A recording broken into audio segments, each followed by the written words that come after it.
তো আজকে আমাদের ভারতের ভূগোলের ৫ নম্বর ক্লাস। যারা আমাদের ক্লাসে নতুন তাদের বলে দিই, আমরা টোটাল ৩৫০ অর্থাৎ ৩৫০টা এমসিকিউ প্রশ্নের মাধ্যমে সম্পূর্ণ ভারতের ভূগোলটা আলোচনা করছি। আর এর আগে কিন্তু অলরেডি আমাদের ৪টে ক্লাস দেওয়া হয়ে গেছে। তো অবশ্যই তোমরা যারা ক্লাসে নতুন বা এই ক্লাসটা প্রথম দেখছো, তোমরা কিন্তু অবশ্যই প্রথম থেকে ক্লাসগুলো করো, অর্থাৎ ক্লাস 1 থেকে শুরু করো, তারপরে এই ক্লাসগুলো করো। মানে প্রথমে যদি ৫ নম্বর ক্লাস করো তারপরে আবার ৩ নম্বর করো, এভাবে হবে না। প্রথম থেকে ক্লাসগুলো করলে তোমাদেরই সুবিধা হবে। পরিষ্কার? আর যারা রেগুলার ক্লাসগুলো করছো তারা তো জানোই যে আমাদের ক্লাসগুলো কেমন হয়। আর যারা প্রথম তারা কিন্তু অবশ্যই প্রথম ক্লাসগুলো থেকে করো। সেই ক্লাসগুলোর লিঙ্ক তোমরা আমাদের ডেসক্রিপশনে পেয়ে যাবে, অথবা আমাদের যে চ্যানেল আছে তার প্লেলিস্টে যাবে। প্লেলিস্টে গেলে সেখানে দেখবে একটা ভূগোলের মানে জিওগ্রাফি ৩৫০ এমসিকিউ বলে একটা প্লেলিস্ট করা রয়েছে। সেখানে ক্লিক করলে তোমরা ক্লাসগুলো পরপর দেখতে পারবে। ঠিক আছে? তো সিকোয়েন্স ওয়াইজ ক্লাসগুলো করলে তোমাদেরই সুবিধা হবে। পরিষ্কার? আর এই যে ক্লাসগুলো করাচ্ছি আমি এখানে টোটাল সমস্ত ক্লাস মিলে ৩৫০টা এমসিকিউ করাবো, এবং প্রত্যেকটা প্রশ্ন উত্তরের সাথে কিন্তু এক্সট্রা তথ্য থাকবে, যার মাধ্যমে আমাদের সম্পূর্ণ ভারতের ভূগোলটা আলোচনা হবে। ওকে? তো এই আগের ৪টি ক্লাস যদি তোমরা দেখো তাহলে বুঝতে পারবে আমরা কিন্তু প্রচুর জিনিস অলরেডি আলোচনা করে ফেলেছি। তো সেই ক্লাসগুলো অবশ্যই তোমাদের দেখতে বলবো। আর আজকের ক্লাসের পিডিএফটা তোমরা সম্পূর্ণ বিনামূল্যে পাবে। তো পিডিএফটা পেতে হলে তোমাদের একটাই কাজ করতে হবে, সেটা হচ্ছে প্রথম কাজ সেটা হচ্ছে চ্যানেলটাকে সাবস্ক্রাইব করা, এবং দ্বিতীয় কাজ হচ্ছে ক্লাসটাকে পুরো দেখা। পুরো ক্লাসটা দেখলেই বুঝতে পারবে তোমরা ক্লাসের পিডিএফটা বিনামূল্যে কী করে পাবে। পরিষ্কার?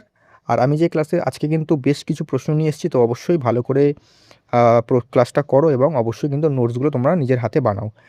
পিডিএফ তো পাবেই, তবে নিজের হাতে নোটস বানালে সেগুলো তোমার রিভিশন দিতে তোমাদের সুবিধা হবে, পড়তেও কিন্তু ভালো লাগবে। সেক্ষেত্রে তোমরা ক্লাসগুলো দেখো আর নোটসগুলো নিজের হাতে তৈরি করো। ওকে? তো শুরু করছি আজকের ক্লাস। আর যখন আমি প্রশ্ন অপশনগুলো দেখাবো তোমরা কিন্তু ভিডিও পজ করে নিজেরা একটুখানি প্রশ্নের উত্তরগুলো করার চেষ্টা করবে। তারপর তুমি উত্তর বলেই দেবো। আর বাকি যেই সমস্ত আমি এক্সট্রা তথ্যগুলো দেবো, যে সমস্ত নোটসগুলো দেবো, সেগুলো কিন্তু নিজের খাতায় তোমরা নোট ডাউন করে নেবে। ওকে? তো শুরু করছি আজকের ক্লাস। দেখো,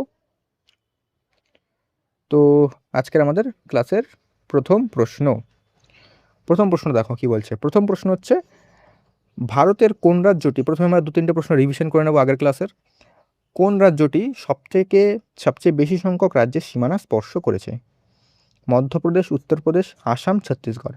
দেখো, আমরা ধরো ১ নম্বর ক্লাসটা আমরা করলাম, তারপরে যখন ২ নম্বর ক্লাস করবো না, ২ নম্বর ক্লাসে কিন্তু এই ১ নম্বর ক্লাস থেকে বেশ কিছু নোটস থেকে বা বেশ কিছু তথ্য থেকে আমরা কিছু প্রশ্ন এখানে রাখি, যাতে আমাদের আগের ক্লাসের জিনিসগুলো একটু রিভিশন হয়ে যায়। তার জন্যই বলছি যে তোমরা একটুখানি ক্লাসগুলো সিকোয়েন্স ওয়াইজ করো, মানে প্রথমে ১ নম্বর, ২ নম্বর, ৩ নম্বর, ৪ নম্বর, এভাবে কিন্তু এগোবে। তাহলে তোমাদের সুবিধা হবে। বাকি তোমাদের ওপর। দেখো, ভারতের কোন রাজ্যটি সবচেয়ে বেশি সংখ্যক রাজ্যের সীমানা স্পর্শ করে? মানে কোন রাজ্য আছে ভারতে যেটার সাথে কিন্তু ভারতের অন্যান্য সমস্ত, মানে ধরো কোনো রাজ্যের সাথে ৪টে রাজ্য আছে সীমানা, কোনো রাজ্যের সাথে ৩টে আছে। তো এমনই বলছি যে কটা রাজ্য, মানে ভারতে এমন কোন রাজ্য আছে যেটার সাথে সবচেয়ে বেশি রাজ্যের সীমানার আছে অন্য রাজ্যের? উত্তর হবে উত্তরপ্রদেশ। ঠিক আছে? দেখো, উত্তরপ্রদেশের সীমানা কিন্তু মোট ৮টি রাজ্য এবং 9টি কেন্দ্রশাসিত অঞ্চলের সাথে যুক্ত। টোটাল যদি বলে কেন্দ্রশাসিত অঞ্চল এবং রাজ্য মিলিয়ে তাহলে হবে 9টা। বাকি যদি উল্লেখ করে দেয় শুধু রাজ্য, তাহলে শুধু রাজ্য হচ্ছে 8টা, এবং ইউটি মানে কেন্দ্রশাসিত অঞ্চল হচ্ছে 1টি। ওকে? তো এটা কিন্তু দেখে রাখবে, এগুলো কিন্তু আগের ক্লাসে আমি আলোচনা অলরেডি করেছিলাম। দেখো, ভারতের ২ নম্বর প্রশ্ন, ভারতের কোন কেন্দ্রশাসিত অঞ্চলটি সম্পূর্ণভাবে প্রবাল দ্বীপ মানে কোরাল আইল্যান্ড দ্বারা গঠিত? আন্দামান নিকোবর, পুদুচেরি, লাক্ষাদ্বীপ, দমনদ্বীপ। কোন দ্বীপ? এখানে অবশ্য দ্বীপ দুটোই আছে, তো উত্তরটা এমনি তোমাদের দুটো অপশন এমনি এলিমিনেট হয়ে গেল। উত্তর কী হবে? এটার উত্তর হবে অপশন নাম্বার গ, লাক্ষাদ্বীপ। ঠিক আছে? দেখো, লাক্ষাদ্বীপ আরব সাগরে অবস্থিত লাক্ষাদ্বীপ হলো ভারতের একটি অন্যতম প্রবাল দ্বীপপুঞ্জ, যেটা অ্যাটল বলা হয় একে। আমরা কিন্তু এগুলো আগের ক্লাসে দেখেছিলাম, তাই আমরা একটু রিভিশন করে নিচ্ছি প্রথমে, তারপরে হচ্ছে আমাদের আজকের ক্লাসের কোশ্চেনগুলোর দিকে এগোবো। ৩ নম্বর, ভারতের কোন রাজ্যটিকে উদীয়মান সূর্যের দেশ বলা হয়, land of the rising sun বলা হয়?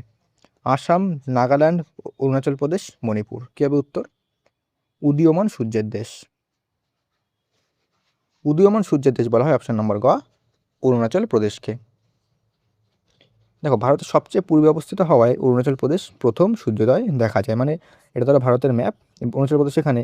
তো এখানে কিন্তু সবচেয়ে পূর্বতম যদি বলে রাজ্য কোনটা, তাহলে হচ্ছে অরুণাচল প্রদেশ। আর পশ্চিমতম হচ্ছে গুজরাট, এখানে গুজরাট। তো এই গুজরাট এবং অরুণাচল প্রদেশের মধ্যে সময়ের গ্যাপ কিন্তু 2 ঘন্টা। মানে এখানে ধরো সূর্য উঠলো 6টার সময়, দেখা গেল কথাটা কথা বলছি 6টার সময়, তো সেটা কিন্তু এখানে গিয়ে আস্তে আস্তে 8টা বেজে যাবে, মানে 2 ঘন্টা পর কিন্তু হবে। ওকে, তো এগুলো কিন্তু একটু মাথায় রাখবে। এবার হচ্ছে দেখো নেক্সট কোশ্চেন, দেখো কি বলছে, ভারতের পশ্চিম উপকূলের উত্তর অংশটি, মানে পশ্চিম উপকূল বলতে ভারতের যে উপকূল সীমানা, পশ্চিম উপকূল হচ্ছে এটা, হচ্ছে পশ্চিম উপকূল, এখন অন্য একটা কালার দিই, এটা হচ্ছে পশ্চিম উপকূল। পশ্চিম উপকূল মানে গুজরাট থেকে গোয়া, এই জায়গাটাতে গুজরাট থেকে গোয়া কী নামে পরিচিত? ঠিক এই জায়গাটা, যে গুজরাট, এই জায়গাটা গুজরাট, তো গুজরাট থেকে গোয়া এই জায়গাটা, ঠিক আছে, গুজরাট, তারপর হচ্ছে যে মহারাষ্ট্র, গোয়া, এখানে এই জায়গাটা কী নামে পরিচিত সেটাই বলছে।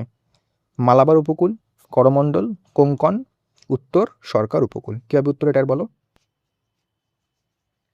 দেখো এই যে জায়গাটা আছে না, এই জায়গাটা হচ্ছে অপশন নাম্বার গ, কোঙ্কণ উপকূল নামে পরিচিত। এবার আমরা একে একে উপকূলের নামগুলো দেখে নিই। পশ্চিম উপকূল যেটা আরব সাগরে, মানে ধরো ভারত এখানে, এই যে এই জায়গাটা হচ্ছে পশ্চিম উপকূল আরব সাগরে। এটা কী কী আছে? কচ্ছ কাথিয়াবার উপকূল, যেটা গুজরাটের অংশ, মানে এই জায়গাটা গুজরাটের অংশ হচ্ছে কচ্ছ কাথিয়াবার। তারপর হচ্ছে কোঙ্কণ উপকূল, দমন থেকে গোয়া এই জায়গাটা, কোঙ্কণ। তারপরে কানাড়া কর্ণাটক উপকূল, কর্ণাটক এখানে এই জায়গাটা হচ্ছে কর্ণাটক উপকূল। মালাবার উপকূল হচ্ছে ম্যাঙ্গালোর থেকে কন্যাকুমারী মানে কেরালা, এই জায়গাটা হচ্ছে কেরালা উপকূল, ঠিক আছে। এখানে কয়াল দেখা যায়, বৃহত্তম কয়াল কি? ভেম্বানাদ, যেখানে নেহেরু ট্রফি বোট হয়, রেস হয়, মানে বোট রেস অনেকে হয়তো দেখেছো কেরালাতে হয়, তো ভেম্বানাদ হচ্ছে সেখানে হয়। আর এটা গভীরতম হলো অষ্টমুদি, গভীরতম কি অষ্টমুদি, আর সবচেয়ে বৃহত্তম কি? ভেম্বানাদ। বৃহত্তম কয়াল কি? লাগুন যেটাকে বলে, সেটা হচ্ছে ভেম্বানাদ, আর সবচেয়ে গভীরতম হচ্ছে অষ্টমুদি। তো এখান থেকে কিন্তু ডাইরেক্ট প্রশ্ন দেয়। আর কোন উপকূলের নাম কি সেগুলোও কিন্তু পরীক্ষায় দেয়। নেক্সট প্রশ্ন দেখো কী বলছে, নেক্সট প্রশ্ন হচ্ছে আমাদের, এক সেকেন্ড কালারটা লাল নিয়ে নিই। ভারতের কোন উপকূলীয় সমভূমিতে বছরে 2বার বৃষ্টিপাত হয়? এটা কিন্তু অত্যন্ত গুরুত্বপূর্ণ একটা প্রশ্ন। মালাবার উপকূল, করমণ্ডল উপকূল, উড়িষ্যা উপকূল, কোঙ্কণ উপকূল, কোথায় বছরে 2বার বৃষ্টিপাত হয়? কী হবে উত্তর বলো? দেখো বছরে 2বার বৃষ্টিপাত হয় হচ্ছে অপশন নাম্বার খ, করমণ্ডল উপকূল। আমি দেখো প্রশ্ন অপশন বলে বেশি সময় নেব না, কারণ ক্লাসটা স্বাভাবিকভাবে অনেকটা বড় হয়ে যাবে। সেক্ষেত্রে তোমাদের কাজ হচ্ছে প্রশ্ন অপশন দেখা মাত্রই ভিডিওটা পজ করে উত্তরটা নিজেরা করার একটু চেষ্টা করো। এবার দেখো, বললাম করমণ্ডল উপকূল, তামিলনাড়ুর করমণ্ডল উপকূলে উত্তর পূর্ব মৌসুমী বায়ু এবং প্রত্যাবর্তনকারী মৌসুমী বায়ুর প্রভাব পড়ে প্রতি বছরে কিন্তু 2বার বৃষ্টিপাত হয়, একটা হচ্ছে গ্রীষ্মকালে, একটা হচ্ছে শীতকালে। মানে যখন উত্তর পূর্ব মৌসুমী বায়ু যখন, মানে উত্তর পূর্ব যে এদিকে নর্থ ইস্ট এই জায়গায় উত্তর পূর্ব, ঠিক আছে, এবং প্রত্যাবর্তন, এক সেকেন্ড, এটা হচ্ছে আমাদের এইখানে উত্তর পূর্ব, এই যে উত্তর পূর্ব মৌসুমী বায়ু, যে উত্তর পূর্ব মৌসুমী, এখানে একবার বৃষ্টিপাত হচ্ছে এই জায়গাটাতে। বারবার না, এই জায়গাটা ভুলে যাচ্ছে আমার, এই জায়গাটা একটু ঠিক করে দিই ধরো, এই যে এই জায়গাটা ধরো এইখানে, এবার এই যে করমণ্ডল উপকূলে, যে তামিলনাড়ু এখানে করমণ্ডল উপকূল, এই জায়গাটা যে এই জায়গাটা হচ্ছে উত্তর পূর্ব যে মৌসুমী বায়ু আসছে সেখানে হয়, এবং প্রত্যাবর্তনকারী মৌসুমী বায়ু কিন্তু এখানে 2বার বৃষ্টিপাত ঘটায়, মানে একবার আসার সময় একবার যাওয়ার সময় কিন্তু বৃষ্টিপাত ঘটায়, এটা মাথায় রাখবে। তারপরে পূর্ব উপকূল দেখে নিই আমরা। আমরা এই আগের কোশ্চেনে দেখলাম কি পশ্চিম উপকূল, এবার পূর্ব উপকূল, পূর্ব উপকূল মানে এই জায়গাটা দেখে নিই একবার, এই যে এই জায়গাটা উৎকল বা উড়িষ্যা উপকূল, উড়িষ্যা উপকূল আমরা সকলে জানি, উড়িষ্যা এই জায়গাটা উড়িষ্যা উপকূল। এখানে ভারতের বৃহত্তম নোনা জলের হ্রদ যেটা চিল্কা এখানেই অবস্থিত, চিল্কা ভারতের বৃহত্তম নোনা জলের হ্রদ, এটা কিন্তু আমরা আগের ক্লাসে আলোচনা করেছি। উত্তর সরকার উপকূল, অন্ধ্রপ্রদেশের উপকূল যেটাকে উত্তর সরকার বলা হয়, অন্ধ্রপ্রদেশ হচ্ছে এই জায়গাটাতে উত্তর সরকার উপকূল। এবং এই যে এখানে কিন্তু কৃষ্ণা এবং গোদাবরী যে বদ্বীপ আছে, এই বদ্বীপের মাঝখানে কোলেরু হ্রদ অবস্থিত। কোলেরু হ্রদ কোথায়? অন্ধ্রপ্রদেশে। কোথায়? কৃষ্ণা এবং গোদাবরী বদ্বীপের মাঝখানে। করমণ্ডল উপকূল, এটা হচ্ছে তামিলনাড়ু, মানে এই জায়গাটায় করমণ্ডল উপকূল। তামিলনাড়ুর উপকূল, বছরে 2বার বৃষ্টিপাত হয় কেন? একবার হচ্ছে যেটা এখানেই বললাম, একবার গ্রীষ্মকালে দক্ষিণ পশ্চিম মৌসুমী বায়ুর প্রভাবে, আর একবার অক্টোবর মাসে প্রত্যাবর্তনকারী উত্তর পূর্ব মৌসুমী বায়ু বঙ্গোপসাগর থেকে জলীয় বাষ্প নিয়ে আবার আসার ফলে কিন্তু শীতকালীন তামিলনাড়ু বন্যা ঘটে। তো এই জায়গাটা কিন্তু একটুখানি কারেকশন করতে হবে তোমাদের, তোমরা এই জায়গাটা দেখবে না, তোমরা কিন্তু এই জায়গাটা দেখবে। ওকে, তারপর দেখো পরবর্তী কোয়েশ্চেন। তাই জন্য বলছি ওই জায়গাটা একটুখানি সমস্যা হচ্ছিল আমরা বুঝতে। দেখো 6 নম্বর, কেরালা উপকূলের লবণাক্ত হ্রদ বা উপহ্রদগুলিকে স্থানীয় ভাষায় কী বলে? এইমাত্র কিন্তু আমরা এটা বললাম যে কেরালা উপকূলে যে লবণাক্ত হ্রদ সেগুলোকে কী বলা হয়? কেরালা উপকূল মানে এই জায়গাটার যে কেরালা উপকূল, তো এই জায়গাটা যে লবণাক্ত হ্রদগুলো রয়েছে, উপহ্রদ রয়েছে, সেগুলোকে কী বলা হয়? কয়াল, তাল, ধীরিয়ান, টেরিস। কী বলা হয় এটা উত্তর? দেখো এটাকে বলা হচ্ছে অপশন নাম্বার ক, কয়াল। কয়াল, কেরালার মালাবার উপকূলের ব্যাকওয়াটার বা উপহ্রদগুলিকে বলা হয় কয়াল। ভারতের বৃহত্তম কয়াল কি? ভেম্বানাথ কয়াল। আর গভীরতম কি বললাম? অষ্টমুদি। তো এগুলো কিন্তু অবশ্যই নোট করে নেবে। নেক্সট হচ্ছে 7 নম্বর, আরাবল্লী পর্বতের সর্বোচ্চ শৃঙ্গ গুরু শিখর কোন পাহাড়ের অংশ? মাউন্ট আবু, রাজমহল পাহাড়, মহাদেব পাহাড়, জাওয়াদি পাহাড়। কি হবে উত্তর? তো আরাবল্লী একটা আমাদের কি প্রাচীন ভঙ্গিল পর্বত, আর এটা সর্বোচ্চ শৃঙ্গ হচ্ছে গুরু শিখর। এই গুরু শিখর কোন পাহাড়ের অংশ? উত্তর হবে অপশন নম্বর ক, মাউন্ট আবুর অংশ। আরাবল্লী পর্বত এটি ভারতের এবং বিশ্বের অন্যতম প্রাচীন ভঙ্গিল পর্বত। বর্তমানে এটি একটি ক্ষয়জাত অবশিষ্ট পর্বত। এই সর্বোচ্চ শৃঙ্গ কি গুরু শিখর, যা মাউন্ট আবু পাহাড়ে অবস্থিত। এখান থেকেই কিন্তু বিখ্যাত জৈন তীর্থক্ষেত্র দিলওয়ারা মন্দির অবস্থিত। এটা কিন্তু অত্যন্ত গুরুত্বপূর্ণ পয়েন্ট। সাতপুরা পর্বতশ্রেণী এটি একটি স্তূপ পর্বত মানে ব্লক মাউন্টেন। এর সর্বোচ্চ শৃঙ্গ হচ্ছে ধূপগড়। এটা আমরা অনেকবার আলোচনা করেছি, এতক্ষণ হয়তো তোমাদের মুখস্থ হয়ে গেছে। যা মধ্যপ্রদেশের পাঁচমারির কাছে মহাদেব পাহাড়ে অবস্থিত। সাতপুরার পূর্ব দিকে রয়েছে কি অমরকণ্টক শৃঙ্গ, যেখান থেকে নর্মদা এবং সোন নদীর উৎপত্তি লাভ করেছে। তো আমরা কিন্তু এগুলো দেখেছি, নর্মদা এবং সোন নদী উৎপত্তি লাভ করেছে কোথা থেকে? অমরকণ্টকের শৃঙ্গ থেকে। ওকে, তো এগুলো কিন্তু প্রত্যেকটা পয়েন্ট ইম্পর্টেন্ট। নেক্সট, তারপর দেখো, সাতপুরা পর্বতস্থানের সর্বোচ্চ শৃঙ্গের নাম কি? এটা কি এমাত্র দেখলাম, উত্তর কি হবে? ধূপগড়। এটার অপশন বলতে হবে না, এটা আমরা দেখা মাত্রই করতে পারবো। হয়ে গেল, এটা হয়েই গেল মহাদেব। এটা হচ্ছে মহাদেব পর্বতের অন্তর্গত পাহাড়ের, আমরা একটু আগে দেখলাম। এবার দেখো, এবার হচ্ছে 9 নম্বর, অলকানন্দা ও মন্দাকিনী নদীর মিলনস্থলটি কী নামে পরিচিত? আমরা এর আগে সমস্ত মিলনস্থলগুলো একটা ছকের মাধ্যমে দেখেছিলাম। যারা যারা আগের ক্লাসগুলো দেখেছো বা রিভিশন করেছো তারা কিন্তু উত্তরটা এমনি পারবে। অলকানন্দা এবং মন্দাকিনী কি? অলকানন্দা এবং মন্দাকিনী হচ্ছে তোমার মন্দাকিনী, এক সেকেন্ড, এটা হ্যাঁ মন্দাকিনী, ঠিকই তো। মন্দাকিনী হচ্ছে তোমাদের রুদ্রপ্রয়াগ। বিষ্ণুপ্রয়াগ কি? বিষ্ণুপ্রয়াগ হচ্ছে পিন্ডার। কর্ণপ্রয়াগ হচ্ছে তোমার বিষ্ণুপ্রয়াগ পিন্ডার না, এক সেকেন্ড, ধৌলাধর হচ্ছে বিষ্ণুপ্রয়াগ, ধৌলাধর। অলকানন্দা এবং ধৌলাধর হচ্ছে বিষ্ণুপ্রয়াগ। তারপর হচ্ছে কর্ণপ্রয়াগ হচ্ছে অলকানন্দা এবং পিন্ডার, এবং দেবপ্রয়াগ হচ্ছে ভাগীরথী এবং অলকানন্দা। আর একটা আছে নন্দপ্রয়াগ, সেটা হচ্ছে অলকানন্দা এবং নন্দাকিনী। তো এগুলো কিন্তু ছকের মাধ্যমে আমরা আলোচনা করেছিলাম, তো এগুলো কিন্তু তোমরা ভালো করে রিকল করতে হবে।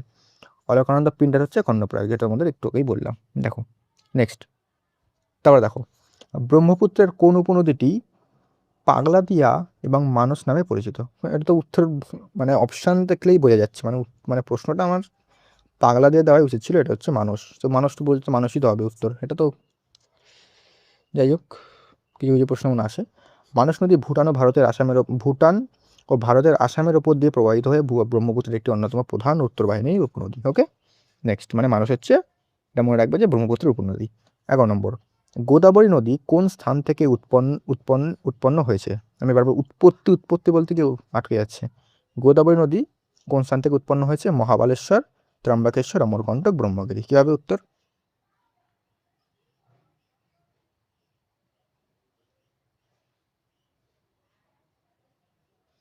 এটার উত্তর হবে অপশন নাম্বার খ, ত্রম্বকেশ্বর। অমরকণ্টক থেকে এইমাত্র বললাম নর্মদা এবং সোন। মহাবালেশ্বর থেকে কি হবে? মহাবালেশ্বর থেকে এই মহাবালেশ্বর থেকে তোমাদের কাবেরী। ব্রহ্মগিরি থেকে তোমাদের কৃষ্ণা। এগুলো কিন্তু একটু তোমাদের মাথায় রাখতে হবে, ঠিক আছে? তো এগুলো কিন্তু আগে অনেকবার আলোচনা করেছি, তো এগুলো আর। তারপরে দেখো, তুঙ্গভদ্রা এবং ভীমা কোন নদীর উপনদী? গোদাবরী, কৃষ্ণা, কাবেরী, মহানদী। তুঙ্গভদ্রা কোন নদীর উপনদী? তুঙ্গভদ্রা এবং ভীমা। তুঙ্গভদ্রা এবং ভীমা হচ্ছে কৃষ্ণা নদীর উপনদী, ঠিক আছে? দেখো,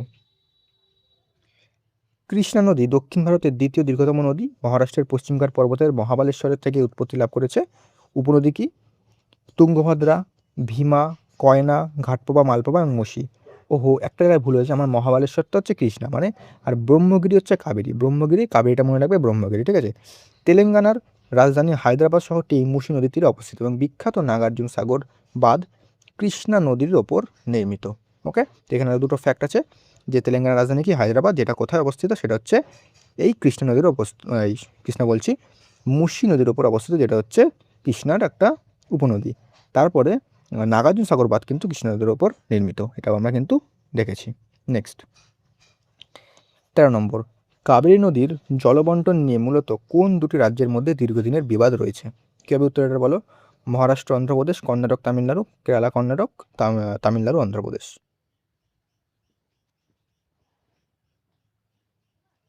এটার উত্তর হবে অপশন নম্বর খ, কর্ণাটক এবং তামিলনাড়ু।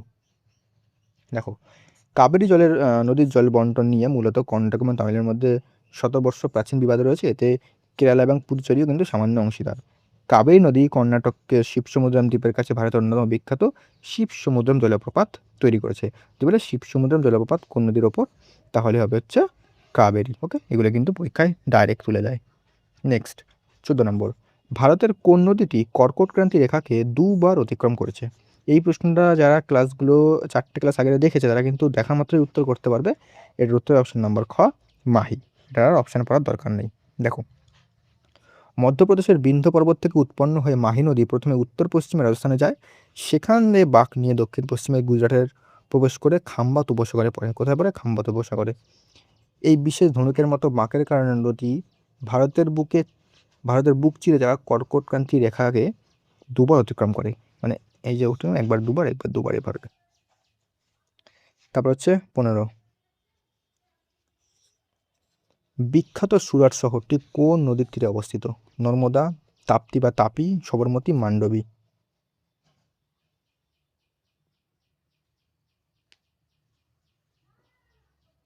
সুরাট শহর কোন নদীর তীরে? সুরাট শহর হচ্ছে অপশন নাম্বার খ, তাপ্তি বা তাপি নদীর তীরে। তাপ্তি বা তাপি নদী মধ্যপ্রদেশের বেতুল জেলার মুলতাই সংরক্ষিত বনভূমি থেকে উৎপন্ন হয়েছে। এটিও সাতপুরা পর্বতের দক্ষিণ দিকে গ্রস্ত উপত্যকা প্রবাহিত হয়। গুজরাটের বিখ্যাত হীরের শহর ও বন্দর শহর সুরাট এই নদীর মোহনায় অবস্থিত। তাপি নদীর ওপরে বিখ্যাত উকাই প্রকল্প ও কাকড়াপাড়া পারমাণবিক কেন্দ্র অবস্থিত। তো এই দুটো কিন্তু পয়েন্টের মধ্যে থেকে সব থেকে বেশি গুরুত্ব, এক সেকেন্ড, এটা এই যে পয়েন্টটা আর এই পয়েন্টটা কিন্তু অত্যন্ত গুরুত্বপূর্ণ। এই দুটো কিন্তু অবশ্যই ভালো করে নোট করে নাও। নেক্সট প্রশ্ন হচ্ছে 16 নম্বর, ভারতের একমাত্র প্রধান অন্তর্বাহিনী নদী কোনটি যা মরু অঞ্চলে বিলীন হয়ে যায়? ঘরগড়া, লুনি, সবরমতী, বানাস। কি হবে উত্তর?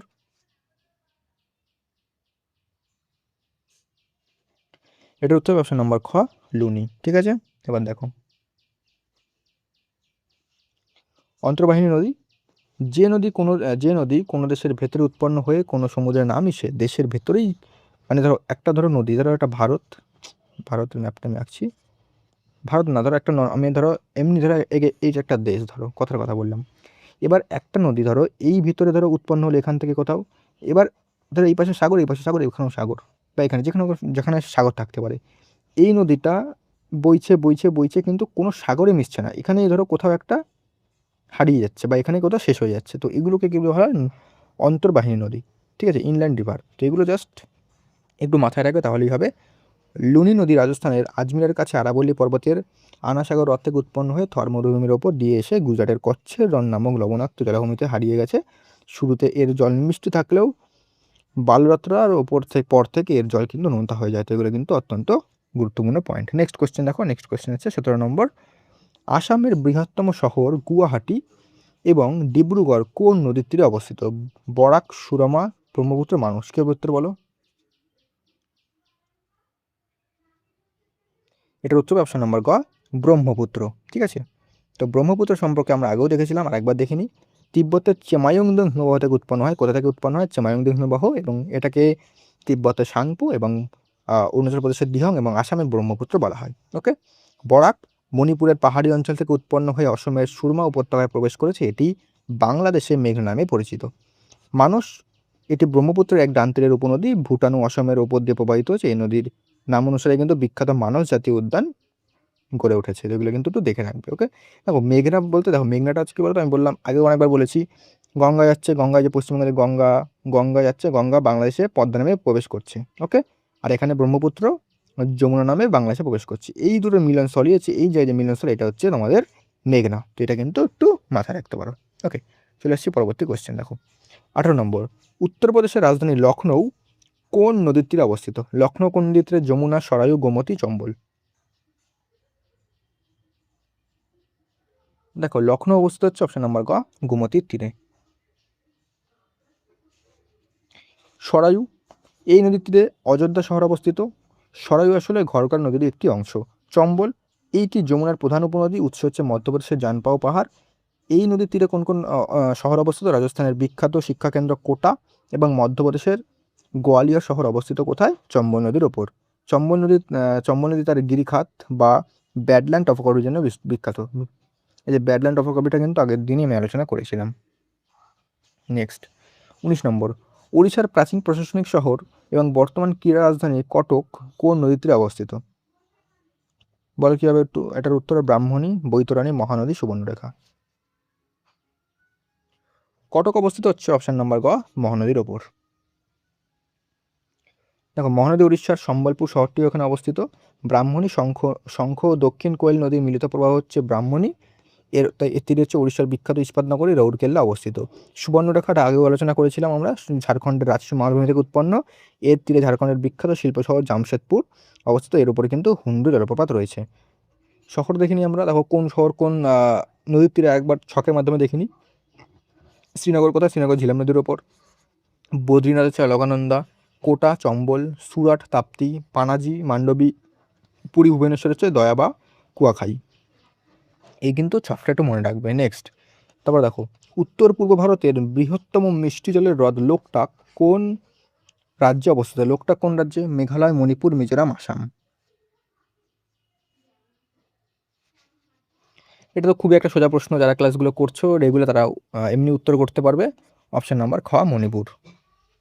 দেখো উত্তর পূর্ব ভারতের বৃহত্তম মিষ্টি জলের হ্রদ হচ্ছে এক সেকেন্ড, হ্যাঁ উত্তর, আমি ভারতের বলছি, উত্তর পূর্ব ভারতের বৃহত্তম মিষ্টি জলের হচ্ছে এই এটা।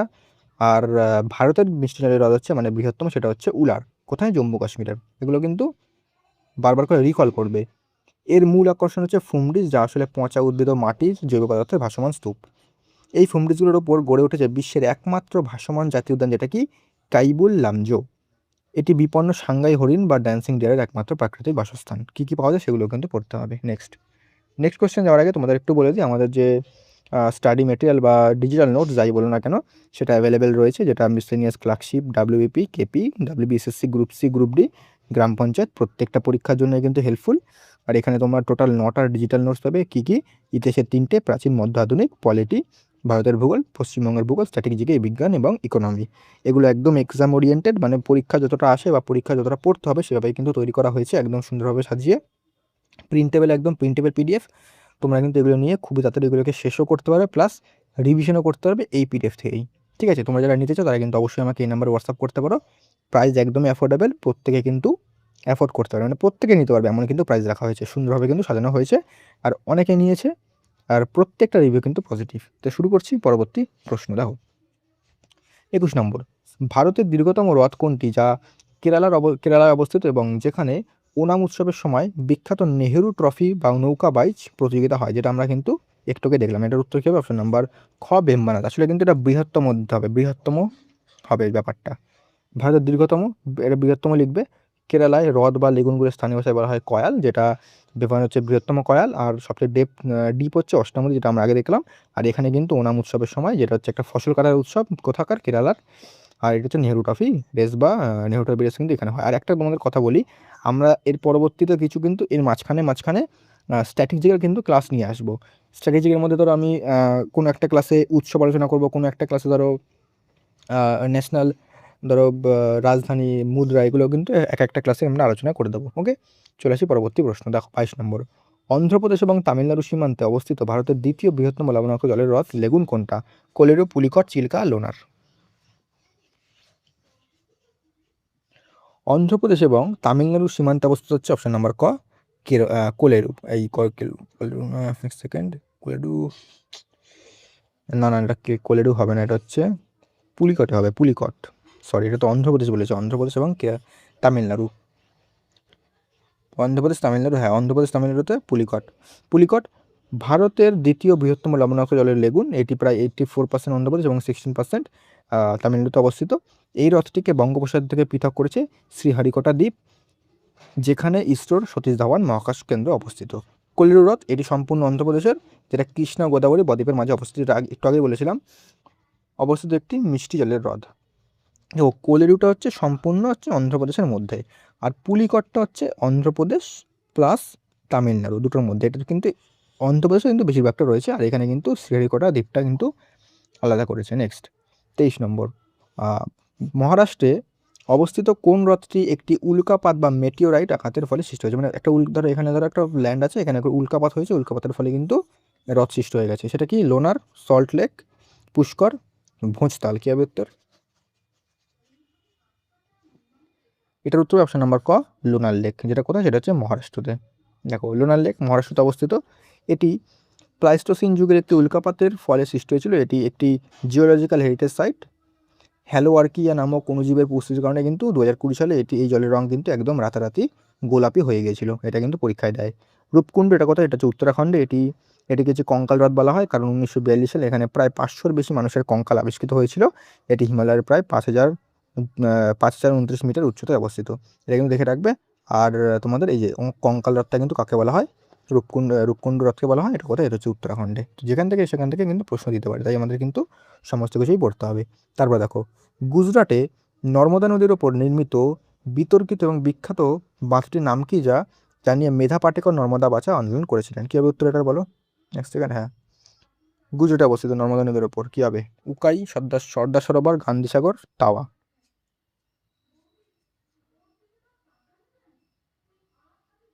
এটা উত্তর কী হবে? এটা উত্তর অপশন নাম্বার খ, সর্দার সরোবর বাঁধ।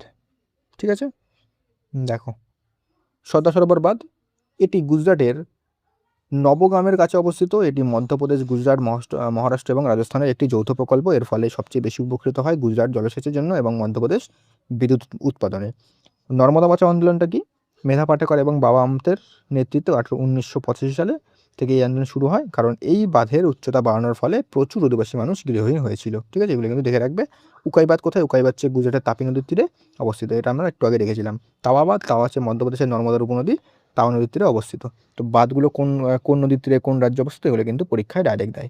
নেক্সট 25 নম্বর, ভারতের কোন বাঁধটিকে কংক্রিট গ্র্যাভিটি ড্যাম হিসাবে গণ্য করা হয় এবং এটি উচ্চতার দিক থেকে ভারতের দীর্ঘতম সর্বোচ্চ বাঁধ? কংক্রিট ড্যাম হচ্ছে কোনটা?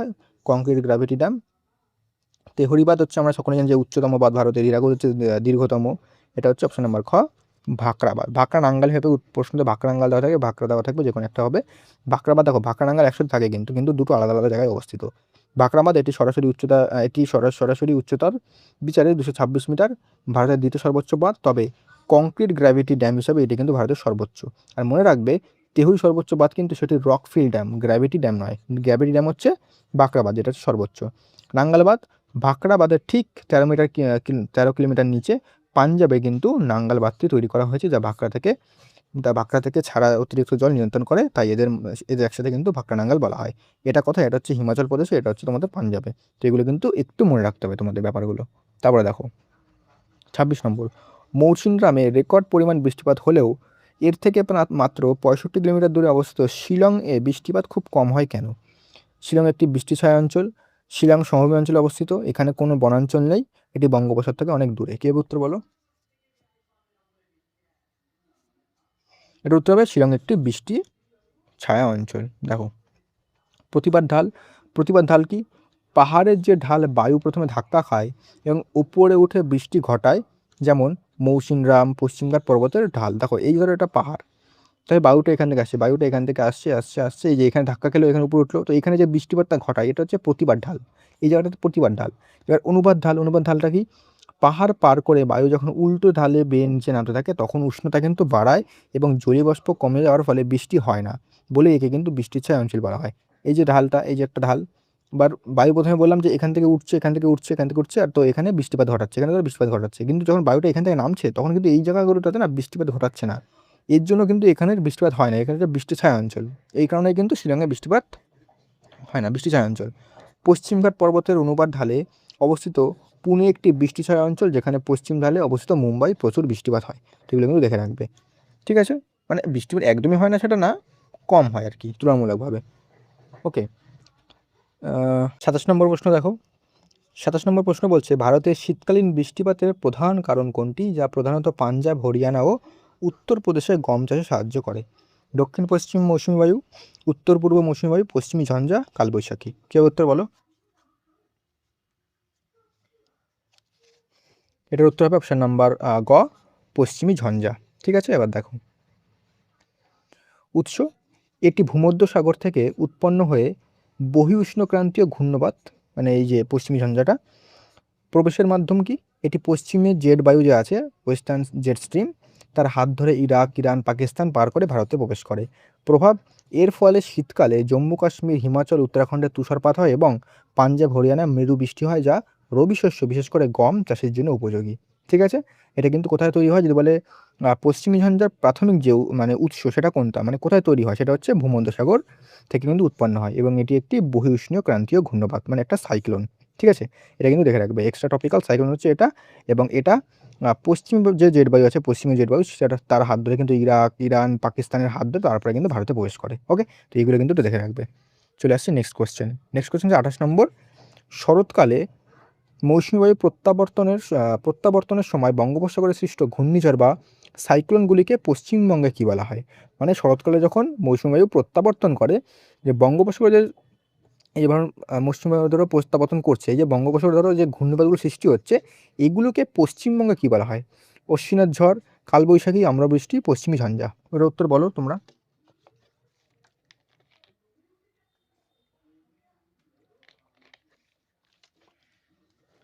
এটার উত্তর হবে অপশন নাম্বার ক, আশ্বিনের ঝড়। ওকে? দেখো, মৌসুমী বায়ুর প্রত্যাবর্তন সেপ্টেম্বর মাসের মাঝামাঝি থেকে ভারতের স্থলভাগে ঠান্ডা হতে শুরু করায় উত্তর পশ্চিম ভারতে নিম্নচাপ বলয় একটু দুর্বল হয়ে পড়ে এবং দক্ষিণ দিকে সরতে থাকে। বায়ু তখন স্থলভাগ থেকে সমুদ্রের দিকে ফিরতে সময় এই যে সময়টা সেপ্টেম্বর মাসের মাঝামাঝি সময়টা তখন মৌসুমী বায়ু কিন্তু আবার ফিরতে শুরু করে। ঠিক আছে? তো এর ফলে কিন্তু যে বঙ্গোপসাগরে একটা ঘূর্ণবাত সৃষ্টি হয় সেটাকে কিন্তু আশ্বিনের ঝড় বলে। আশ্বিনের ঝড়ের সময়কালটা কি? অক্টোবর নভেম্বর মাসে এই বায়ু বঙ্গোপসাগরের ওপর দিয়ে ফেরার সময় ক্রান্তীয় ঘূর্ণবাতের মানে ট্রপিক্যাল সাইক্লোনের সৃষ্টি করে, যা পশ্চিমবঙ্গ, উড়িষ্যা এবং অন্ধ্রপ্রদেশ উপকূলে ব্যাপক ক্ষয়ক্ষতি ঘটায়। একেই কিন্তু যে অশ্বিনী ঝড় কিন্তু পশ্চিমবঙ্গে এটাকে বলা হয়। যখন ফিরছে তখন কিন্তু বঙ্গোপসাগরে কিন্তু সাইক্লোন ঘটাচ্ছে। তো জাস্ট এগুলো কিন্তু একটু মাথায় রাখলেই হবে, তোমাদের ডেপথে যাওয়ার দরকার নেই। 29, যতটা দরকার ততটাই তো পড়বো আমরা, বাকি পরে কী হবে? লোহিত মৃত্তিকা বা লাল মাটির রং লাল হওয়ার প্রধান কারণ কি? মাটিতে চুন বা ক্যালসিয়ামের আধিক্য, ফেরিক অক্সাইড বা লোহার উৎপত্তি বলছি উপস্থিতি, প্রচুর পরিমাণে হিউমাসের উপস্থিতি, খনিজ লবণের অভাব। কী হবে উত্তর বলো এটার? দেখো, লোহিত যে মৃত্তিকা আছে, লোহিত মৃত্তিকা সেটা রং হচ্ছে লাল হয়। লাল হয় কারণ হচ্ছে ফেরিক অক্সাইড বা লোহার উপস্থিতির কারণে কিন্তু লাল হয়। ঠিক আছে? দেখো গঠন, প্রাচীন গ্রানাইট ও নিজ শিলাভেঙে এই মাটির গঠন হয়। এই যে জায়গাটা কিন্তু অত্যন্ত গুরুত্বপূর্ণ, এগুলো কিন্তু পরীক্ষায় দেয়।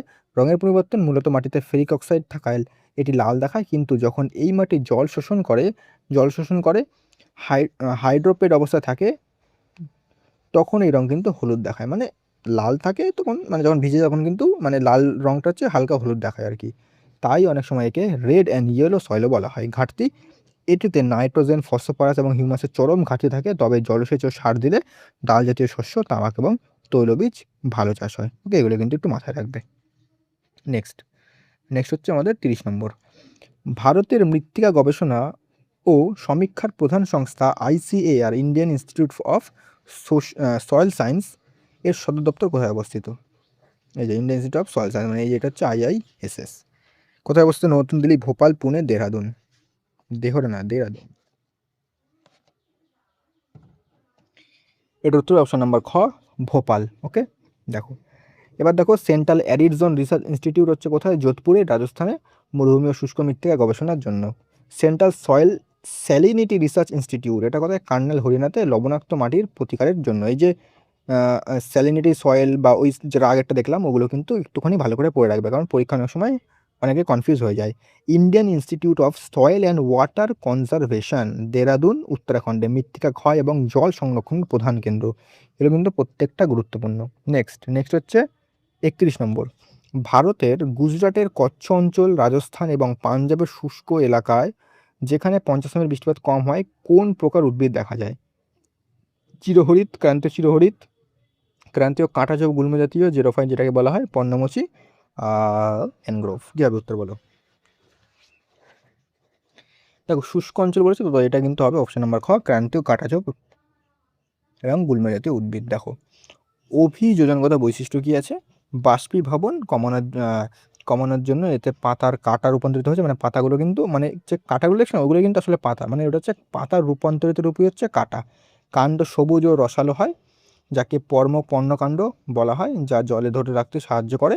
মূল বা শিখর জলের সন্ধানে মাটির অনেক গভীরে চলে যায়। এর কিন্তু এর বৈশিষ্ট্য, মানে এই যে উদ্ভিদ আছে এদের কিন্তু বৈশিষ্ট্য এটা। কী? পাতা হচ্ছে কাঁটার রূপে হয় এবং কাণ্ড সবুজ এবং রসালো হয়, যা কিন্তু জল অনেকটা ক্যাপচার করে রাখে। প্রধান উদ্ভিদ কী রয়েছে? বাবলা রয়েছে, খেজুর রয়েছে, ফণিমনসা রয়েছে, বুনো খেজুর রয়েছে, খয় রয়েছে, ক্যাপারিস রয়েছে। তো এই গাছগুলো কিন্তু অত্যন্ত গুরুত্বপূর্ণ, এটা দেখে রাখবে। নেক্সট হিমালয় পার্বত্য অঞ্চলে 2500 থেকে 3500 মিটার উচ্চতায় নরম কাঠের যে সরলবর্গীয় অরণ্য দেখা যায় তার প্রধান গাছগুলো কি কি? পাইন, ফার, দেবদারু, স্প্রুস, সুন্দরী, গরান, গেওয়া, শাল, সেগুন, মহুয়া, মেহগনি, রজুর, বাঁশ। কি হবে উত্তর? এটার উত্তর অপশন নাম্বার ক, পাইন, ফার, দেবদারু, স্প্রুস। ঠিক আছে, দেখো উচ্চতা ভিত্তিক বিন্যাস, হিমালয়ের পর্বতে উচ্চতা বাড়ার সাথে সাথে কিন্তু উদ্ভিদের প্রকৃতি সম্পূর্ণ বদলে যায়, মানে যত কিন্তু উচ্চতা বাড়ে তত কিন্তু উদ্ভিদের যে প্রকৃতি সেগুলো কিন্তু বদলে যায়। সরলবর্গীয় অরণ্য, এদের আকৃতি মোচাকার যাতে পাতা থেকে বরফ সহজে পিছলে পড়ে যায়, মানে এইভাবে হয়, কারণ এই যে এইভাবে দেবদারু গাছ বরফগুলো কিন্তু পড়ে যায়। অর্থনৈতিক ব্যবহার, এদের কাঠ অত্যন্ত নরম এবং হালকা হয়। নিউজপ্রিন্ট মানে কাগজ, দেশলাই, বাস্ক, প্যাকিং বাক্স এগুলো কিন্তু তৈরিতে ব্যবহার করা হয়। তো এগুলো কিন্তু দেখে রাখবে। নেক্সট 33, বন সংরক্ষণ আইন ফরেস্ট কনজারভেশন অ্যাক্ট কোন সালে পাশ করা হয়? 72, 80, 86, 2002। কি হবে উত্তর? এটার উত্তর অপশন নাম্বার খ, 1980।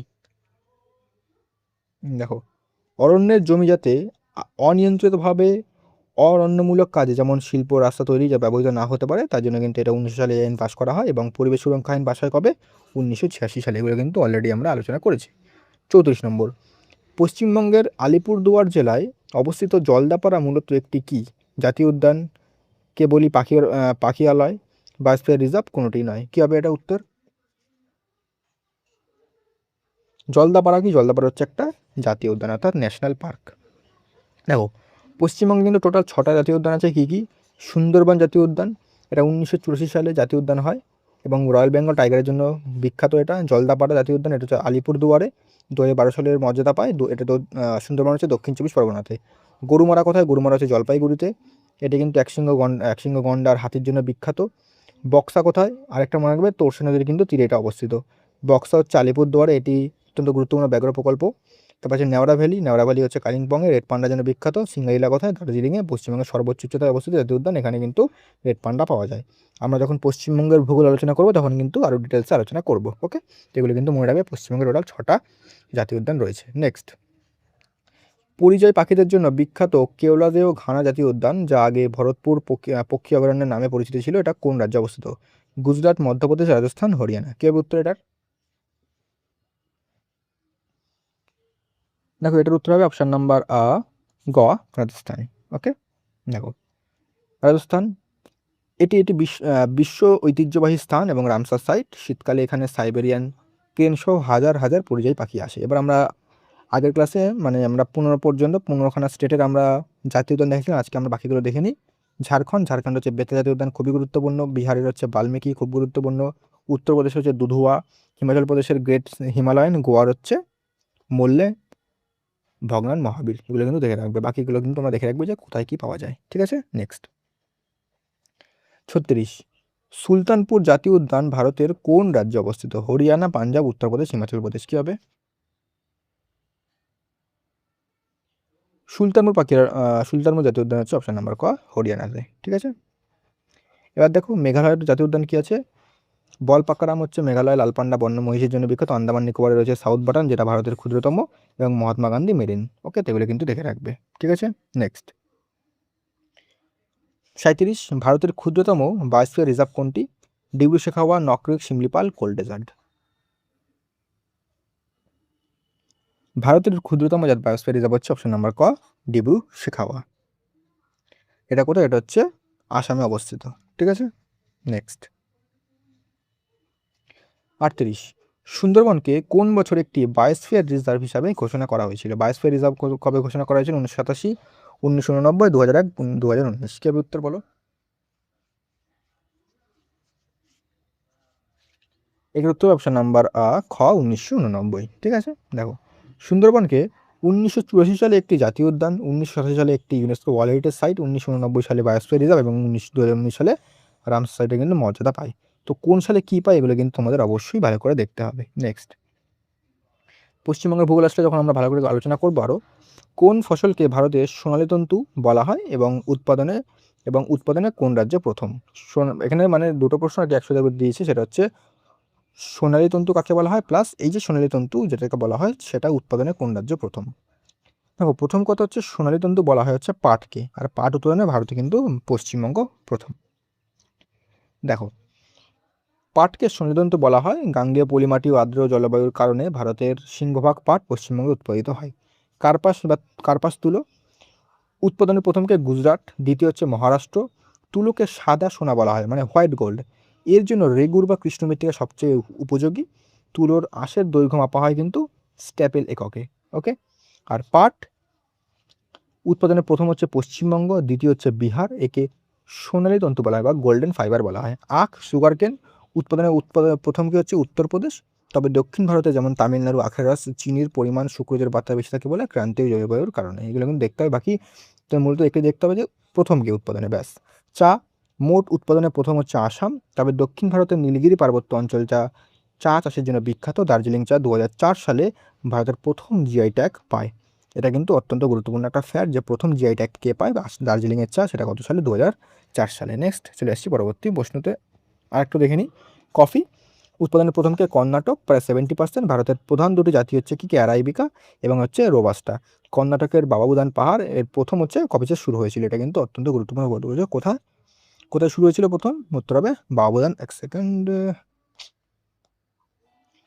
বাবাবুদান পাহাড়ে। রবার প্রথম উৎপাদন কি হচ্ছে কেরালা। তামাক উৎপাদনের প্রথম হচ্ছে অন্ধ্রপ্রদেশ। তো এগুলো কিন্তু প্রত্যেকটা পয়েন্ট গুরুত্বপূর্ণ। নেক্সট, তারপর দেখো, ভারতে সাদা সোনা বা হোয়াইট গোল্ড নামে পরিচিত কোন ফসল এবং উৎপাদনে কোন রাজ্যটি এগিয়ে? হোয়াইট গোল্ড আমরা একটু আগে দেখলাম হচ্ছে তুলো বা কার্পাস, এটা হচ্ছে উৎপাদনে হচ্ছে গুজরাট প্রথম। এগুলো তো দেখে নিলাম, এগুলো দেখার দরকার নেই, তোমরা এগুলো দেখে নেবে। তারপরে দেখো পরবর্তী প্রশ্ন, ভারতের কেন্দ্রীয় পাট গবেষণা কেন্দ্র কোথায় অবস্থিত? পাট গবেষণা কেন্দ্র কোথায়? কটক, ব্যারাকপুর, নাগপুর, জোরহাট। ভারতের কেন্দ্রীয় পাট গবেষণাগার অবস্থিত হচ্ছে অপশন নম্বর খ, ব্যারাকপুরে। পশ্চিমবঙ্গের উত্তর চব্বিশ পরগনার ব্যারাকপুরে কেন্দ্রীয় পাট গবেষণাগার কেন্দ্রটি অবস্থিত। ঠিক আছে, তারপরে দেখো, ভারতের কোন রাজ্যকে চিনির বাটি বলা হয়? সুগার বোল অফ ইন্ডিয়া বলা হয় এবং কেন? কেনটা তো এখানে দেওয়া নেই, কাকে বলা হয় সেটাই দেখে নাও। মহারাষ্ট্র, তামিলনাড়ু, উত্তরপ্রদেশ, পাঞ্জাব। এটার উত্তর হবে অপশন নাম্বার গ, উত্তরপ্রদেশ। তা উত্তরপ্রদেশে ভারতের সবচেয়ে বেশি পরিমাণ আখ উৎপাদিত হয়, তাই একে কিন্তু চিনির বাটি বলা হয়, কারণ আখ থেকেই আমরা জানি যে চিনি তৈরি হয় মূলত। 43, মোট চা উৎপাদনে ভারতের কোন রাজ্য প্রথম স্থান অধিকার করে? পশ্চিমবঙ্গ, আসাম, তামিলনাড়ু, কেরালা। তো এটা এইমাত্র দেখলাম আমরা, উত্তর কি হবে? উত্তর অপশন নাম্বার খ, আসাম হচ্ছে প্রথম। ভারতে মোট উৎপাদিত চায়ের অর্ধেকের বেশি আসে আসাম থেকে, তবে দার্জিলিং চায়ের স্বাদ ও সুগন্ধ পৃথিবী সেরা, যা ভারতের প্রথম জিআই ট্যাগ পেয়েছিল 2004 সালে। নেক্সট, ভারতের কেন্দ্রীয় তামাক গবেষণা কেন্দ্র কোথায় অবস্থিত? Central tobacco research institute, Guntur, Rajahmundry, Coimbatore, Cuttack. তো সেন্ট্রাল টোবাকো রিসার্চ বা তামাক গবেষণা কেন্দ্র অবস্থিত অপশন নাম্বার খ, রাজমুন্দ্রিতে। অন্ধ্রপ্রদেশের রাজমুন্দ্রিতে তামাক গবেষণা কেন্দ্রটি অবস্থিত। তামাক উৎপাদনেও কিন্তু অন্ধ্রপ্রদেশ ভারতের প্রথম শীর্ষে রয়েছে, এটা আমরা একটু আগেই দেখেছি। Next, 45, central arid zone research institute বা কেন্দ্রীয় শুষ্ক অঞ্চল গবেষণা কেন্দ্র কোথায় অবস্থিত? যোধপুর, বিকানের, আহমেদাবাদ, ঝাঁসি। দেখো, যত ক্লাস তোমরা এগোবে না, তত যখন আমি প্রশ্নগুলো বলবো তখন কিন্তু উত্তরগুলো তোমরা নিজেরাই পারবে, কারণ কিন্তু আমরা সেভাবে আলোচনা করছি। তাই বলবো প্রথম থেকে ক্লাসগুলো দেখো, তাহলে কিন্তু উত্তরগুলো নিজেরাই দিতে পারবে। এর উত্তর অপশন নাম্বার ক, যোধপুর। রাজস্থানের যোধপুরে 1959 সালে প্রতিষ্ঠিত হয় এটি, এবং মরুভূমির প্রসার রোধ এবং শুষ্ক অঞ্চলের কৃষিকাজের উন্নতির জন্য কিন্তু এটি কাজ করে। নেক্সট, ভারতের কেন্দ্রীয় আখ প্রজনন সংস্থা বা সুগারকেন ব্রিডিং ইনস্টিটিউট কোথায় অবস্থিত? লখনৌ, কানপুর, কোয়েম্বাটুর, ভোপাল। কে বলতে বলো? এটার উত্তর হবে অপশন নাম্বার গ, কোয়েম্বাটোর। ঠিক আছে, দেখো, আখের প্রজনন বা ব্রিডিং ইনস্টিটিউট কোয়েম্বাটোর অবস্থিত, কিন্তু Indian institute of sugarcane research অবস্থিত কিন্তু উত্তরপ্রদেশের লখনৌতে। তো এই দুটো কিন্তু একটুখানি ভালো করে সাবধানে উত্তর করতে হবে। Next, Indian institute of pulses research বা ভারতের কেন্দ্রীয় ডাল গবেষণা কেন্দ্র কোথায় অবস্থিত? ভোপাল, এখানে পাল, কানপুর, জব্বলপুর, জয়পুর। কি হবে উত্তর বলো?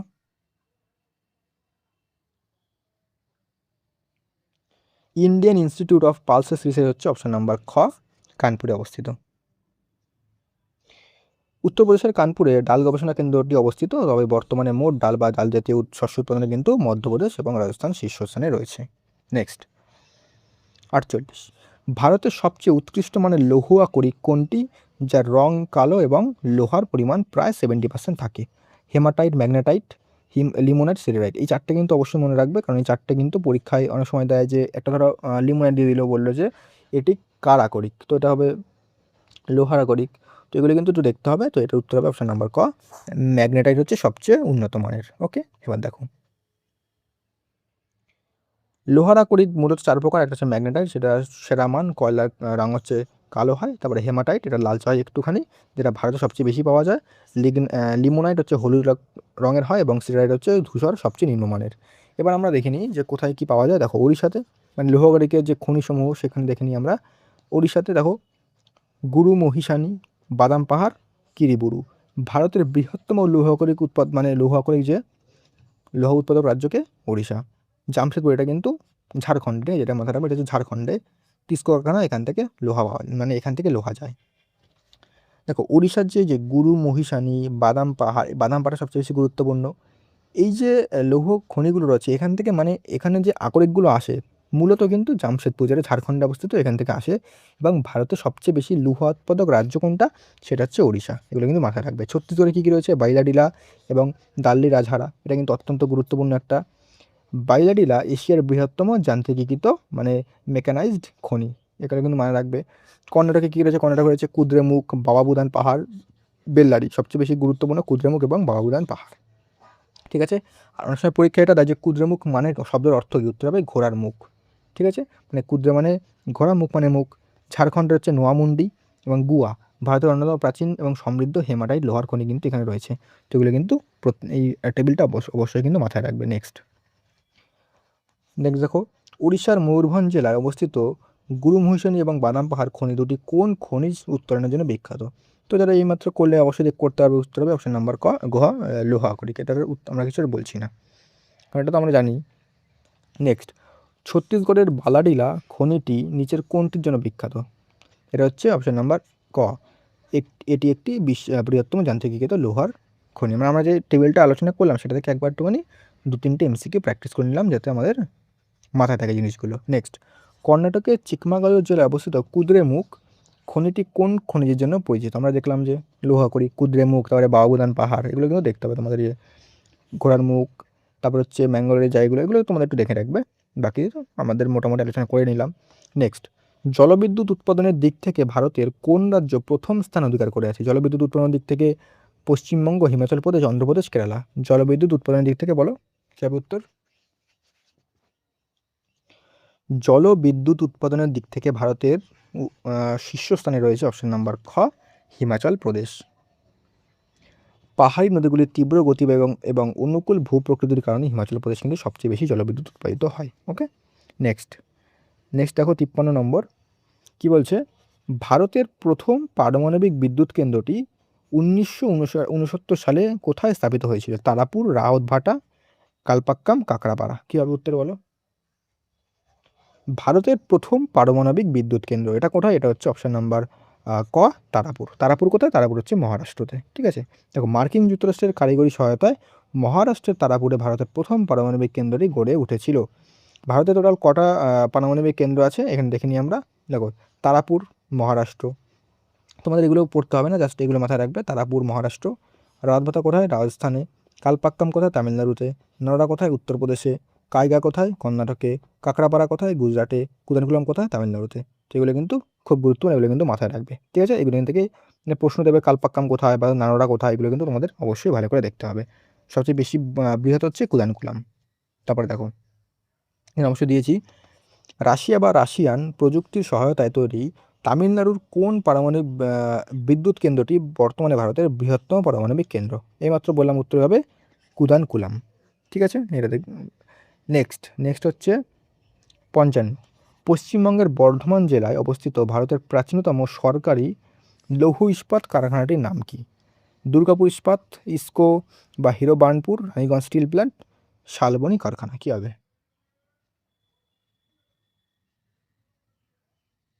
এটার উত্তর অপশন নাম্বার খ, ইস্কো বা হীরা কানপুর। এটা 1870 সালে কুলটিতে প্রথম ভালো মানের লোহার উৎপাদন শুরু হয়। পরে বার্নপুর ও কুলটির এই কারখানাগুলিকে মিলিয়ে IISCO Indian iron and steel company গঠিত হয়, যা বর্তমানে সেইলের অন্তর্গত। এই পয়েন্টগুলোও কিন্তু অত্যন্ত গুরুত্বপূর্ণ, এগুলো থেকেই পরীক্ষায় প্রশ্ন আসে। নেক্সট হচ্ছে 56, ভারতের বর্তমান দীর্ঘতম জাতীয় সড়ক কোনটি, যা উত্তরখণ্ডের শ্রীনগর থেকে উত্তরখণ্ডের থেকে না, এটা হচ্ছে উত্তরখণ্ডের মানে উত্তর ভারতের, এখানে দেওয়া হয়েছিল উত্তর ভারতের, মানে শ্রীনগর থেকে কন্যাকুমারী পর্যন্ত বিস্তৃত। দক্ষিণ ভারতে দেওয়া আছে, এটা উত্তরখণ্ডে না, হচ্ছে উত্তর ভারতের হবে এটা, ঠিক আছে, উত্তর ভারতের হবে। শ্রীনগর থেকে দক্ষিণ ভারতের কন্যাকুমারী পর্যন্ত বিস্তৃত, মানে ভারতের লংগেস্ট ন্যাশনাল হাইওয়ে কোনটা? না NH-44, NH-7, NH-2, NH-48। কি হবে উত্তর বলো? এটার উত্তর অপশন নাম্বার ক, NH-44। ঠিক আছে, এবার দেখো ভারতের সড়ক ব্যবস্থার দায়িত্বে থাকে হচ্ছে NHAI, national highways authority of India. প্রতিষ্ঠাতা কি? প্রতিষ্ঠা হয়েছিল কবে? 1995 সালে। দীর্ঘতম জাতীয় সড়ক কোনটা? NH-44, যেটা শ্রীনগর থেকে কন্যাকুমারিকা পর্যন্ত বিস্তৃত। এর দৈর্ঘ্য হচ্ছে 3745 কিলোমিটার। ক্ষুদ্রতম কোনটা? ক্ষুদ্রতম হচ্ছে NH-966B, যেটা কেরালার, দৈর্ঘ্য মাত্র 6 কিলোমিটার।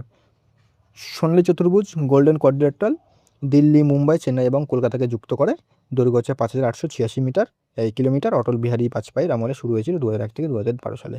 উত্তর দক্ষিণ ও পূর্ব পশ্চিম করিডোর কি? উত্তর দক্ষিণ করিডোর হচ্ছে শ্রীনগর কন্যাকুমারী, পূর্ব পশ্চিম হচ্ছে পোরবন্দর গুজরাট থেকে শিলচর আসাম, এবং মিলনস্থল হচ্ছে ঝান্সি। ওকে, মানে এভাবে কিন্তু এই জায়গাটা হয়। ওকে, এবার হচ্ছে সীমান্ত সড়ক হচ্ছে ব্রো হচ্ছে আমাদের কি সীমান্ত সড়ক সংস্থা।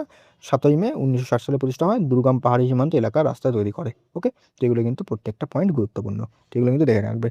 তো এই ছিল আমাদের আজকে সম্পূর্ণ আলোচনা। তো আজকে কিন্তু আমরা দেখলে প্রায় কটা প্রশ্ন নিয়েছি? আজকে কিন্তু 56টা প্রশ্ন নিয়েছি। তো অনেকগুলো প্রশ্ন আলোচনা করলাম। আর হয়তো আমাদের ভূগোলের আর খুব খুব বেশি হয়তো 2টো ক্লাস হবে, একটা থেকে দুটো ক্লাসের মধ্যে আমরা সমস্ত কিছু কিন্তু সমস্ত ভূগোলটা কমপ্লিট করে ফেলবো, একটা দুটো। ওকে, আর তোমরা আমাদের ডিজিটাল নোটসগুলো নিতে পারো। এখানে কিন্তু miscellaneous, clerkship, group C, SSC group C, group D, WP, KP, গ্রাম পঞ্চায়েত, প্রত্যেকটা পরীক্ষার জন্য কিন্তু এগুলো গুরুত্বপূর্ণ। একদম পরীক্ষা oriented, exam oriented, to the point লেখা রয়েছে, খুবই তাড়াতাড়ি শেষও করতে পারবে এবং এটা থেকে কিন্তু রিভিশন করতে পারবে। একদম ইররিলেভেন্ট জিনিস দেওয়া নেই, যেগুলো কিন্তু পরীক্ষা দেওয়া হয় সেগুলো কিন্তু এখানে দেওয়া রয়েছে। অনেকে নিয়েছে এবং রিভিউ কিন্তু প্রত্যেকটাই পজিটিভ। তোমরা আমাকে এই নাম্বারে হোয়াটসঅ্যাপ করতে পারো। প্রাইস কিন্তু একদমই অ্যাফোর্ডেবল, প্রত্যেকে কিন্তু নিতে পারবে। ওকে, এখানে তোমরা টোটাল 9টা ডিজিটাল নোটস পাবে। কী ইতিহাসের প্রাচীন, মধ্য, আধুনিক, পলিটি, ভারতের ভূগোল, পশ্চিমবঙ্গের ভূগোল, স্ট্র্যাটেজিক এবং বিজ্ঞান এবং ইকোনমি। ওকে, এগুলো কিন্তু খুবই তাড়াতাড়ি তোমরা শেষ করতে পারবে এবং পড়তেও ভালো লাগবে, এমনভাবে কিন্তু তৈরি করা রয়েছে। ওকে, তো আজকের জন্য এতটাই রাখলাম।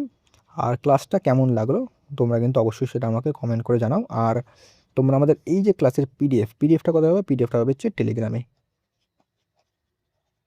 কোথায় লিঙ্ক হচ্ছে ডিসক্রিপশনে দিয়ে দিয়েছি, সেখান থেকে তোমরা কিন্তু এগুলোকে কালেক্ট করতে পারবে। ওকে, আর একটা কথা বলবো, তোমরা কিন্তু এই ক্লাসগুলো রেগুলার করো, পুরো ক্লাসগুলো শেষ করো, নোটস বানাও, বারবার করে রিভিশন দাও। ঠিক আছে, পরীক্ষার আগে অনেকে পরীক্ষার আগে পড়তে চায় না, পরীক্ষার পরে একদম শেষের মুহূর্তে খোঁজে, ওয়ান শট খোঁজে বা সেরা 200 প্রশ্ন। এভাবে কিন্তু ক্লাসগুলো করলে, মানে শুধুমাত্র MCQ 200টা করে গেলাম পরীক্ষার আগে, তাহলে কিন্তু কোনোভাবেই পরীক্ষায় পাস করতে কোয়ালিফাই করতে পারবে না। প্রথমে কিন্তু তোমাদের একটুখানি ডেসক্রিপটিভ টাইপের বা কোনো টেক্সট বই থেকে ভালো করে পড়ে নিলে, তারপরে MCQ প্র্যাকটিস করলে তারপরেই হবে। শুধুমাত্র MCQ প্র্যাকটিস করলাম তাহলে কিন্তু কোনোরূপেই হবে না। MCQ প্র্যাকটিস করা দরকার।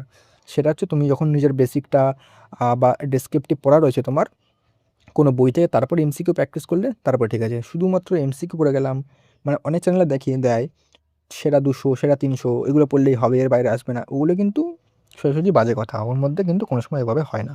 ঠিক আছে, তো সেখান থেকে দূরে থাকো। প্রথমে বেসটা তৈরি করো, বা এই যেই ক্লাসগুলোতে MCQ প্লাস তথ্য দিয়ে সম্পূর্ণটা কভার করা হচ্ছে সেগুলো দেখলেও কিন্তু লাভ তোমাদের। শুধুমাত্র MCQ পর বলে গেলাম ব্যাস, সেগুলো কিন্তু দেখে লাভ নেই। হ্যাঁ, তোমরা বই থেকে ধরো ডেসক্রিপটিভ পড়লে, প্রথমে পড়ে এমন একটা ক্লাস খুঁজছো যেখানে তোমরা MCQ প্র্যাকটিস করতে চাচ্ছ, তাহলে সেই ক্লাসগুলো দেখতে পারো। বই না পড়ে ডাইরেক্ট যদি MCQ ক্লাসগুলো দেখো তাহলে কিন্তু কোনো তোমাদের লাভ হবে না, একদম টাইম ওয়েস্ট। তো সেভাবেই কিন্তু পড়তে হবে। আর যেটা বললাম, আমাদের কিন্তু আর মাত্র খুব বেশি 2টো ক্লাস হবে, তাহলে কিন্তু আমাদের ভূগোলটা শেষ হয়ে যাবে। তারপরে আমরা শুরু করবো মধ্য ভারতের ইতিহাস। তার মাঝে মাঝে আমাদের স্ট্র্যাটেজিকে কিন্তু 1-2টো ক্লাস দেবো। ওকে, তো অবশ্যই কিন্তু চ্যানেলটাকে সাবস্ক্রাইব করে রাখো, এমন কন্টেন্ট কিন্তু কোথাও পাবে না। ঠিক আছে, তো টেলিগ্রামে জয়েন হয়ে গিয়ে পিডিএফটা নিয়ে রিভিশন দিতে থাকো। তো দেখা হচ্ছে নেক্সট ক্লাসে।